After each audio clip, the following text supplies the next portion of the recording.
going on, guys? Welcome back to Roddy's Rides. If you haven't watched our last video, go back and watch it. It was a 1500 horsepower Fox body and went for a ride with my tuner Doug.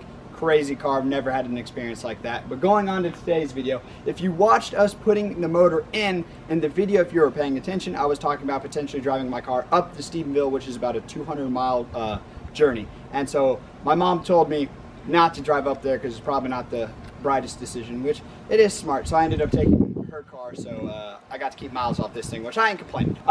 This Wednesday and Thursday I will be heading up to Dallas to go visit my grandparents, and we got to get the V6 GT500 Mustang up and ready to make sure it can make that road trip. So I have a couple things I want to get knocked off this checklist today. So we're going to figure out what I need to get done to make sure that this is road trip worthy and get this back on the road heading up to Dallas. So let's get cranking.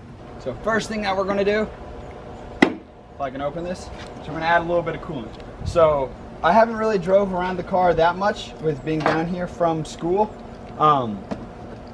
So the coolant finally has kind of bubbled out and it's gotten all of its air out. So now it's kind of dropped in level a little bit. So nothing too crazy. Whenever you're taking this off, be careful. Don't take it off while it's hot or else you lose your hand. So we're just going to fill this up just a little bit, give it a little bit extra, a little love, you know what I'm saying? Never hurt nobody. Oh yeah, that's a little overfilled, but we'll take it. Just kidding. It's actually, this driveway is on a slant, so if you look at it on a leveled surface, it would actually be level, I think. She's a little fool, man. Yeah, I swear it's the uneven driveway, I swear. Alright, next we're going to throw in some extra oil because last time I checked, it was a little close to the lower dot. So just to be safe, I'm going to pour in a little extra oil. So with these 3.7 Cyclones, you really need synthetic oil in it. But I ended up buying some extra oil when I ended up blowing up my motor because it was burning oil so bad. So I just threw some oil in there just to get me home. So since we're just a little low on this, I'm just going to pour this in, and then here soon I'm going to be adding, I'm actually going to be flushing out the whole system and then doing 5W30, which you're supposed to be running 5W20, but the reason why I'll be running 5W30 is with the boosted vehicles and hotter applications like this, it will help keep the engine temps a little bit colder. It won't matter too much, but it will just help in the long run. But make sure you definitely go synthetic. So, and this is also just my point A to point B motor. I do plan on working on the other motor I have in there, but we will save that for another time. Well, that's a good, oh no, that's not going to work. Come back with the funnel. You do it right the first time, just like I'm doing, and you throw your little funnel in there, and then you just glob a glue, you know what I'm saying? I don't know how much I really want to add. Plus the car's hot, so I can't really tell how much oil's in there, but we'll just, you know what, fuck it, we'll just eyeball it. Just about perfect as I spilled on my hand. And that is why you always look where you're pouring. You wrap it before you tap it. Alright.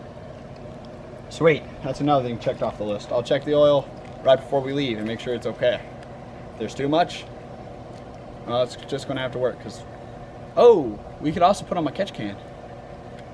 That's a great video idea. Let's do it. Yeah. Right. Oh, you're recording? Okay.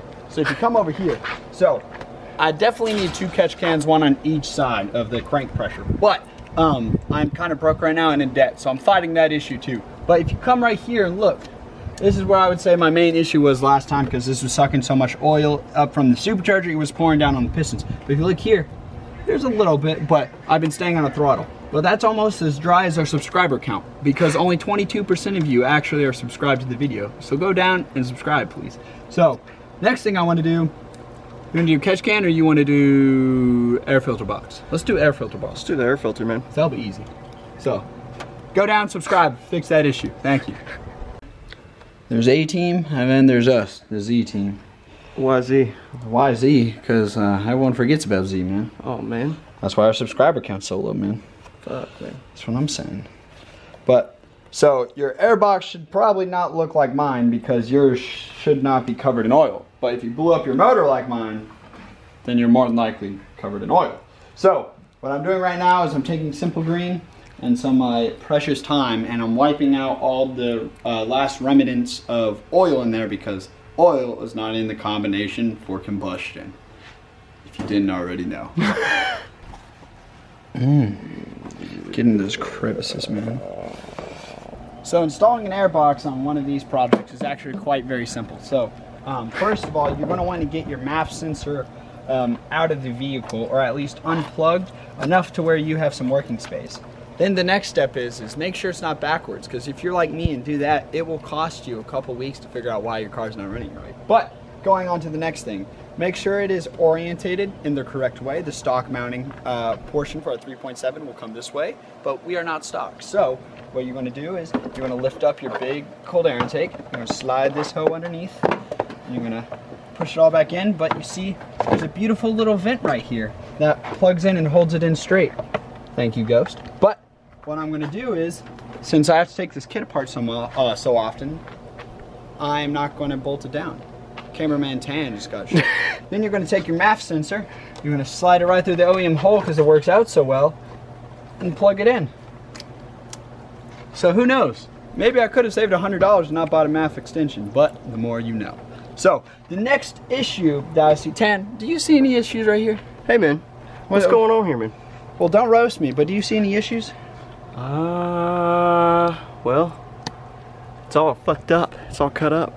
Man, I gotta bleep that out. But so the issue that I'm seeing is, you see the duct that comes in right here, right? See this duct? Yeah. Comes right here, now come down here. They put plastic here, man.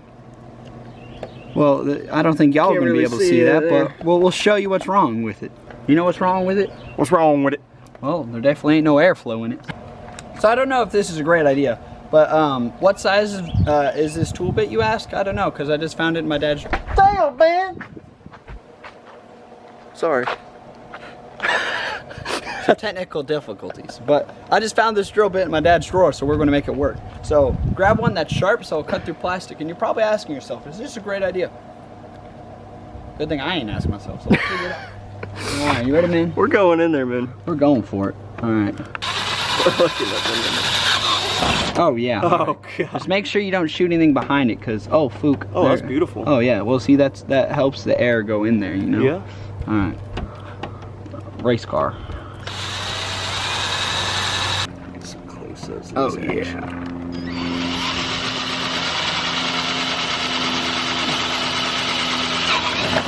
Oh yeah. I didn't nick that one. Call me a professional. All right.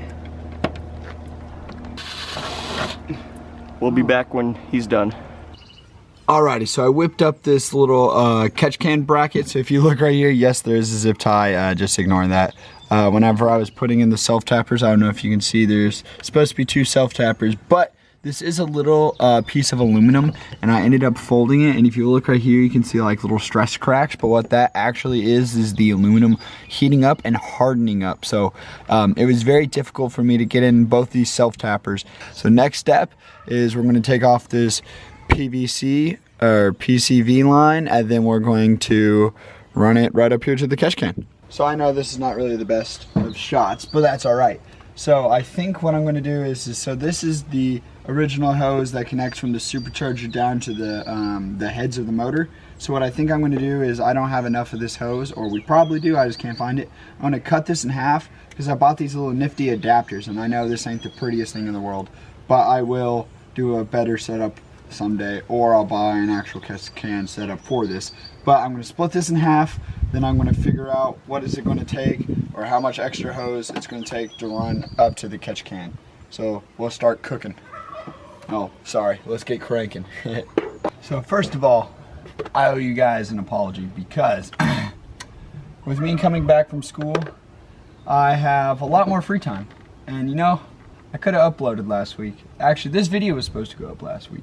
I was not as productive as I would have liked to have been. I don't know. I really wish I could have uploaded last week. I just got busy, and and also in the beginning of this video, I was talking about making a trip to Dallas, which is crazy because I actually ended up taking the trip before the catch can was installed. So probably not the best move on my part. I was kind of hoping I could use the other fitting for this, but I think with the other fitting, trying to swap it would just make it even more difficult because I have a 90 degree, I would say this is a 60 or something. I have a 90 degree that's going to go right here, and it's just going to turn up straight this way, and I'm just going to use the old hose to adapt it, and then I'll use some of the new hose just to shoot straight up to the catch can. But that should be it for the install. You guys are probably questioning, do I have one on the other side? The answer is no, not just yet. I really need to actually put this together and see like how much oil it's really picking up, because if you don't already know, turboed cars are more likely to be sucking up oil, but because of the displacement of the blower and the vacuum that it does cause, it does suck up a lot more oil. So whenever you do a big supercharger like this, big supercharger, you need to make sure you're always constantly checking your oil if you don't have catch cans and all this. And see, I have a question. Do people take their catch cans out, and if it's full of oil, do you guys pour back in, or do you guys get rid of that oil and then put in new oil? I should probably look that up. So I ended up taking this car up to Dallas. Did I really need to? No, not necessarily.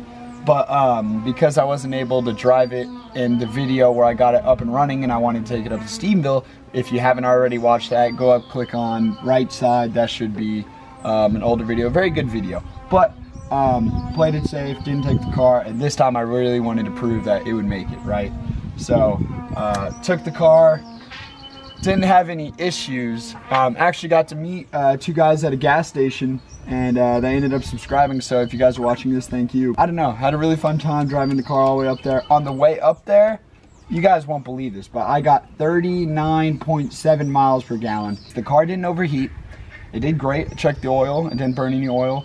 When I was looking at the coolant, my coolant lowered a little bit, which is strange because I know in cooling systems, whenever it heats up, the coolant's supposed to expand or go up. But I don't know if it's because I have so much rubber hose that when the hoses heat up that it expands the volume of the coolant a little bit more. I'm not quite sure, so if you guys know that too, let me know down in the comments. Almost all the way through, enough for the self-tapper to drill the rest of the way and self-tap itself. First of all, this ain't very heavy, and I also mounted it to the firewall pretty good, so honestly I'm not too worried about it. I'm just going to keep the zip tie there. You know, I gotta have some zip ties. It's a Roddy's Rides install. You can't do it without one zip tie, right? And I'm going to buy a new catch can. I'll probably move this one on the right side and put a breather on this side. Yeah, it's been 3 or 4 days in the making, so you guys need to get Roddy back on track. I do have some more information. We ended up picking up a new motor, and that also means that we can start taking apart a motor. So if you guys have been watching the channel, you guys can probably make a pretty educated guess what I'm referring to. Alrighty guys, if you guys did enjoy this video, go down, drop a like, throw down some comments, ask me some questions. I've actually learned a couple things from you guys in the comments, so thank you guys so much.